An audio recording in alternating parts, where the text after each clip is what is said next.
Salamat po sa iyo, Panginoon Diyos, sa bigay mong hapunan. Hapunan time. Sa ngalan ni Jesus. Amen. Dapat ba natin pasalamatan ng Diyos? Opo. Sapagkat siya nagbibigay pagkain sa atin. Paano pag pinilit ng Nakasulat po sa Biblia yan. Sabi ng Panginoong Jesus. Mateo 6:9 at 11. At sabi naman ni Apostol Pablo, Unang Thessalonica chapter 5:16, 17, 18. Isa lang ang pinapangako. Mapagpasalamat tayo sa Diyos. Amen. Paglalaban kita. Kaya dapat lang pinasasalamatan natin sa bawat kainin natin. O sige, kain na po tayo mga tanang kapampangan. Kabalin.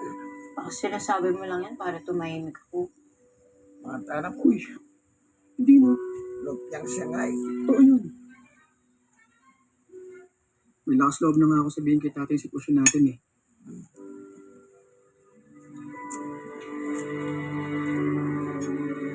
Salamat ah. Sorry. Sorry saan? Alam ko naman kasi na ginulo ko yung buhay mo eh. Alam kong pabigat ako sa'yo.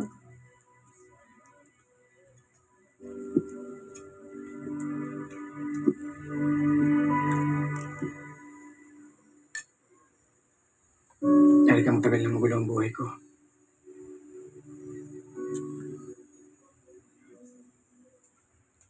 Pero alam mo, ipapasalamat talaga ako na nakilala kita. Na dumating ka. Kasi, ang laki na bago sa buhay ko na dumating ka eh. Kasi dahil sa'yo, mas lalo ko nakilala ang sarili ko. At mas lumalim ang pag-intindi ko sa buhay at sa mundo.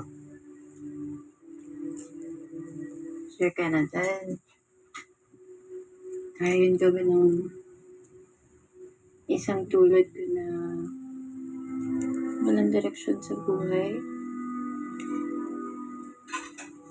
Walang pangarap. Kaya yun gawin ng tao. Napaka-importante sa kanya. So, importante ako. Sa'yo. Sobra.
Papasayahin ko si Patrick. Pinaramdam mo sa akin na hindi ko dapat ikulong yung sarili ko sa mga dinadala ko. Gusto mo kasama si Miss Mia? Gusto mo mamatay ni Batman! Pag-isipan ng paglayo. Tingin mo, gusto ka pa rin niya makasama? Hindi ko alam na nasaktan ko pala si Nana. Mali yung in-entertain kita sa buhay ko. Nakakalimutan ko siya dahil gusto kita makasama. Yung pagsabi mo na nakalaya ka ng dahil sa akin. Ganito na lang tayo. Dahil simula ngayong Lunes, Gusto natin maging masaya yung paligid natin. Dapat masaya rin tayo. Miss you, Patrick. maghandang mabuti. Parang may kakaiba sa kilos niya. Ma'am, madali na sor. Hindi mo pwedeng iwanan si Mia dahil birthday niya bukas. At hindi pwede maalala ni Miss Mia yung nanay niya.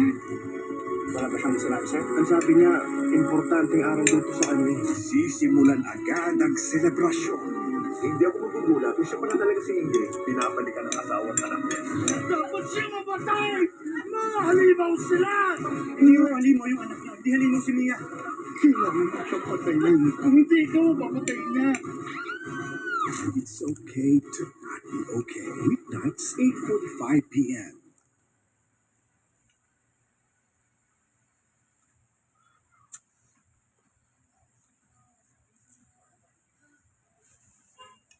Who's Naomi? Wala kang dapat pagsilosan dyan. I remember her. Magkausap sila ng babae na nag-recruit sa kanya. Binigyan ako ng calling card. O kaya ano? Hindi po kasi ako sanay na suotin ng mga ganito eh. Akala ko na gusto mo maging next big star. Sige na, Yumi. Dito lang, to the camera. Habang lumiliit ang kanilang mundo, Alam mo ba ang view sa akin niya? Oo naman, kasi ako yung dahilan. Bakit yan iniwan? Alam ba niya? Ikaw yung nag-kidnap sa kanya namin dalawa. diskarte kailangan matalim. Alam ko nagtatago ka ng pera dyan. Ano ba? Johnny, tama na! Naka lang. Hindi pwede mawala ang pera. Sir, dahil to kay Jacob. Kung hindi niya ako pinag sa mga polis, siya hindi mangyayari to. Magkasapat ba kayo ng sampa? Oo, masaya ka na? Pinalaruan mo ako! Kaya saktan mo ako. Ako ang kapatid mo. Pero bakit pinapanigan mo pa yung tinintad na yan? Pagsabihin mo yung kapatid mo, sila sumpatahay ako. Dahil kay Lea. Sins of the Father.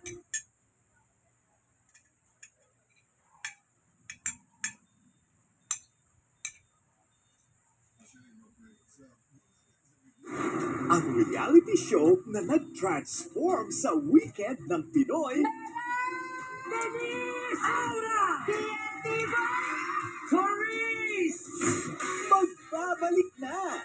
Your face sounds familiar! For the brand new season, brand new host din ang makakasama natin for the first time sa Your Face Sounds Familiar stage. Bong Navarro and Jong Hilario. Samahan mo ako. Tara! Exciting to!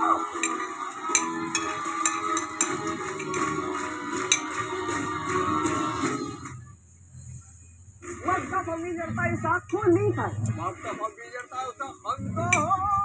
Kasama ang mga celebrities na hindi lang magiging ka-face, Kasama pa ng international local music icon. Your face sounds familiar. Brand new season coming soon.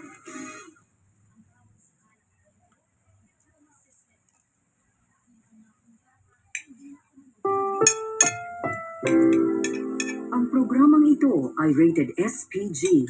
Striktong patnubay at gabay ng magulang ang kailangan. Maaaring may masiselang tema, lengguwahe, karahasan, sexual, horror o droga na hindi angkop sa mga bata.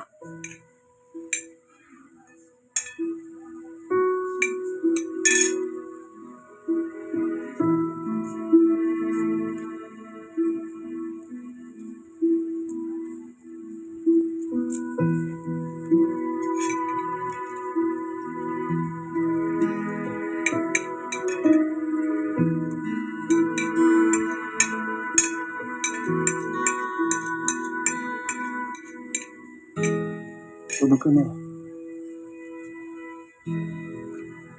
Nananaginip na nga ako.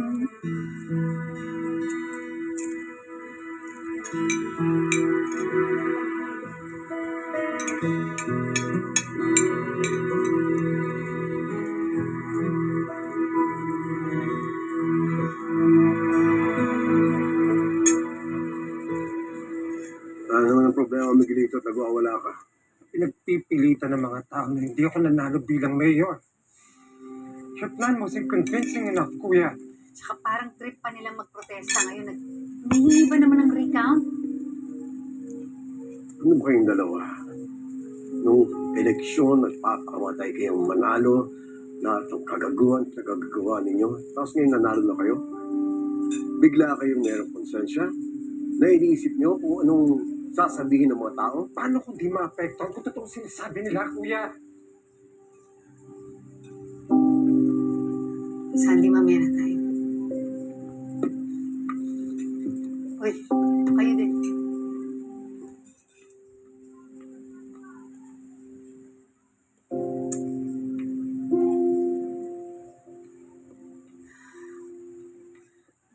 Ano, Roberto?